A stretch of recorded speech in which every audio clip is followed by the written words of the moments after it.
Hari ini aku kepikiran satu hal deh. Kita sering banget kan bilang, aku mah orangnya emang gini.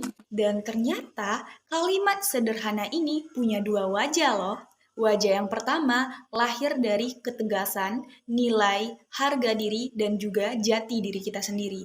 Dan yang kedua, ia lahir dari ego yang takut disentuh. Tapi yang jadi masalahnya, kita sering banget gunain kalimat ini bukan untuk jujur, tapi untuk melindungi luka kita yang belum kita sembuhkan. Sehingga kita bakalan menolak perubahan, tidak mau mendengar nasihat, dan menutup sesuatu atau rasa tidak aman yang nggak mau kita akui di dalam diri kita. Nah, untuk bisa membedakan dua wajah ini, kita nggak boleh buru-buru reaktif ketika ada orang mengkritik kita. Tapi kita perlu tarik nafas, lalu ambil jeda, dan kemudian baru bilang ke diri sendiri, benar nggak sih aku orangnya kayak gini? Apa masuk akal yang mereka bilang ini? Kalau mereka benar, kita perbaiki. Itu hadiah buat kita.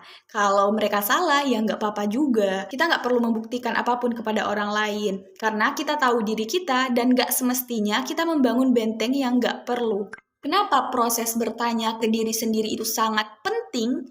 Karena proses itu adalah cara yang paling jujur untuk membedakan suatu kalimat yang keluar dari mulut kita. Apakah kalimat itu keluar dari nilai diri kita atau kalimat itu keluar dari ego kita yang takut terusik. Kalau kalimat itu keluar dari nilai diri kita cenderung tenang, observasi, lalu baru merespons. Kita nggak bakalan buru-buru untuk reaktif, karena kita tahu nggak seharusnya kita kayak gitu. Orang yang benar-benar berdamai dengan dirinya sendiri, gak bakalan merasa terancam oleh kritik orang lain, oleh apapun yang dibilang oleh orang lain. Karena kita udah akrab sama diri kita sendiri, kita udah terima apapun yang berasal dari dalam diri kita, entah itu kekurangan ataupun kelebihan. Jadi apapun yang datang dari luar maupun dari dalam diri kita bisa menerimanya dengan baik. Tapi beda lagi, kalau kalimat itu berasal dari luka. Kalau itu berasal dari luka, kita bakalan mudah kesentil ketika orang lain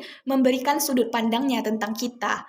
Kita bakalan menolak kritik, menutup akses, karena saat itu yang berdiri bukan batas sehat kita, tapi ego yang sedang ketakutan. Jadi, sebelum kita menegaskan, aku mah orangnya emang gini, tanya dulu ke diri sendiri, apakah kalimat ini keluar dari jiwa yang udah sembuh atau masih keluar dari ego yang takut disentuh. Dan kalau kamu udah mulai mempertanyakan hal-hal ini ke diri sendiri, tenang, kamu udah di pintu pertama perjalanan pulang ke diri sendiri.